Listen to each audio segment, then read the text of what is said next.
Most people's dream is to become a billionaire. Most people never get to make that dream a reality. I did, but getting there was so hard. I ended up hating my life as a result of it. But before I go on, make sure you give this video a big thumbs up and subscribe to Storytime Animated. Also, be sure to hit that notification bell so you don't miss out on any more awesome videos. Trust me, you do not want to miss out. I grew up poor. My mom abandoned me when I was just a toddler, and my dad was a terrible father. He spent more time drinking than actually raising me. The only person in my life who actually cared for me was my uncle, and he would let me come to his apartment sometimes to get away from my dad. Sometimes when my dad got really drunk, I would call my uncle and he would pick me up and take me to the park for some ice cream. If we returned and my dad was still too drunk to be around, my uncle would let me sleep at his place. I was so grateful for my uncle. He was the only good thing in my life. We developed a really good relationship, to the point where he was more of my father than my actual father. My uncle was a businessman, and he taught me all the tips and tricks to earning money. He owned a car manufacturing business, and I became almost like his protege. I worked hard, earning money steadily over the years, and by the time I was 18, my uncle had appointed me as one of the managers of his company. For many more years, I helped build his brand into $1 million company, but I felt I was being held back. Sure, I loved my uncle, but I didn't really agree with some of his ways. For starters, he always bought the highest quality materials when he could buy things for much cheaper and earn a lot more profit. I decided I needed to make my own company.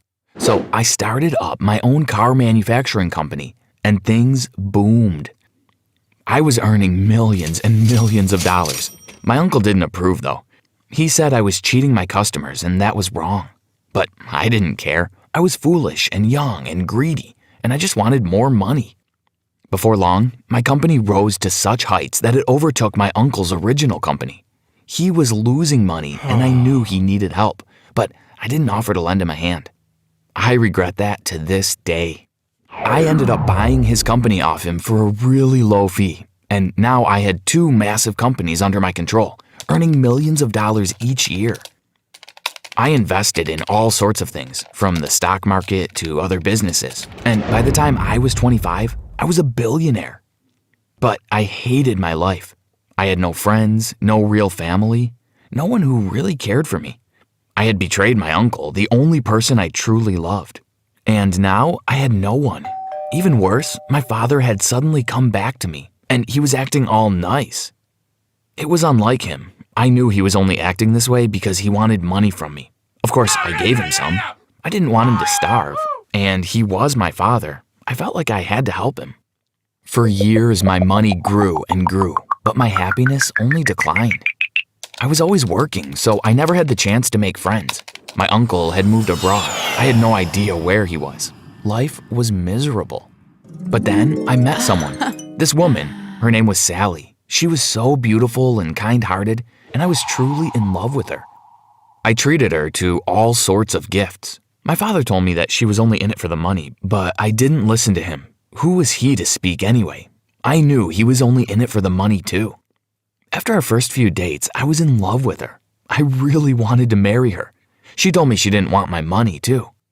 That made me truly believe she loved me for me.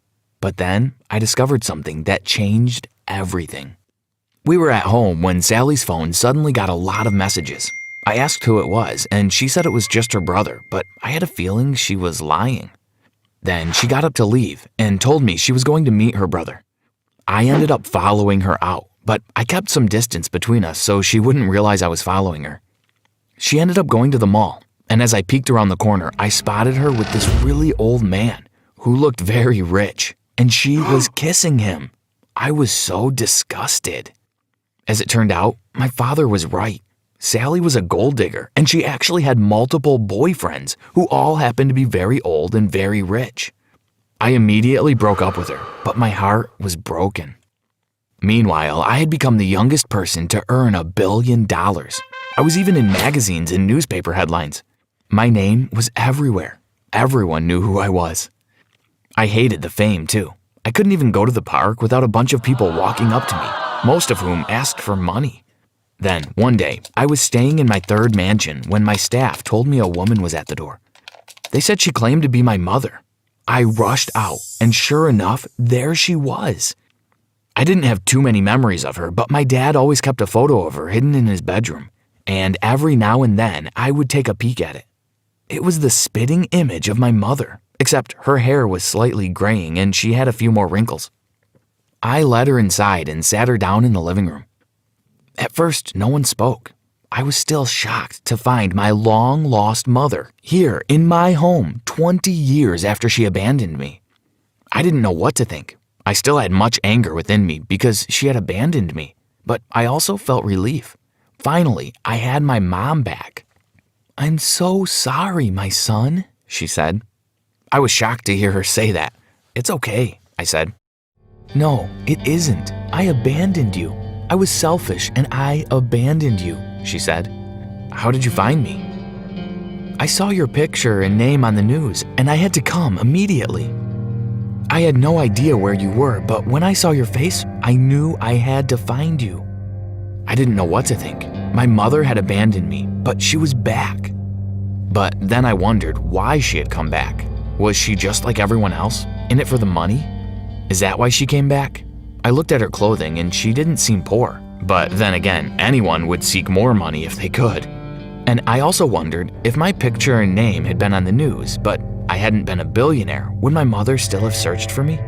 I had no clue, but I decided to ask her something that had bothered me for a long time. "Why did you leave me?" I asked sadly. My mother took a deep breath. "I left because your father was so cruel, and I couldn't handle it anymore. I wish I could have taken you, but I felt you were better off with your uncle nearby. I didn't have enough money to support the both of us." "But," my voice cracked, "but didn't you miss me? How could you walk out on your own son?" My mother looked down and she started to cry. "I'm sorry," she sobbed. I couldn't help it. I told her I forgave her and I let her live with me. I was honestly just so glad to have my mom back. I had missed her so much. For a few months, she lived with me and things were pretty great. I found she was so kind and there were tons of habits she had that I had inherited. Like when she was concentrating, she always stuck out her tongue. I did the same thing. And when she laughed, she made a funny sound like a dolphin, just like me. It was so cool getting to know my mom, and she seemed really interested in my life too. She said she wanted to catch up on all the years she'd missed out on.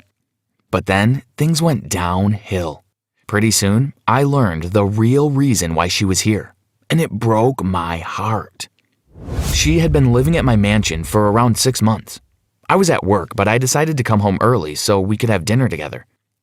I stepped into my home, but I couldn't seem to find her anywhere. I looked around, and then I walked into my bedroom. What I saw made my jaw drop. My mother was rummaging in my cupboard, stealing my things. In her pocket, I could spot a few of my expensive watches, and she even had the nerve to take a diamond earring that had belonged to my ex-girlfriend. I cried out, and she froze, guilt plastered on her face.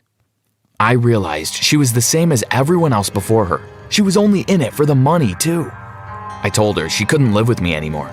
I would support her, and I would send her money each month, but I didn't want anything to do with her. Was there no one in my family who truly cared for me? Not my money? Then I remembered my uncle. He was the only one who had loved me, truly. I realized I had to find my uncle. I had to find out where he was. I didn't care about the money anymore. If I could switch out my billions of dollars for my uncle's forgiveness, I would do so in a heartbeat. I ended up hiring a private investigator to locate him. After weeks and weeks of searching, my private investigator notified me and discovered my uncle was living on a remote island in the Caribbean. I didn't hesitate. I booked the next available flight and I flew right over. When I arrived, I found him sitting at a local cafe with a coconut in hand, wearing a flower chain around his neck. He looked so relaxed. I walked up to him and I knelt by his side.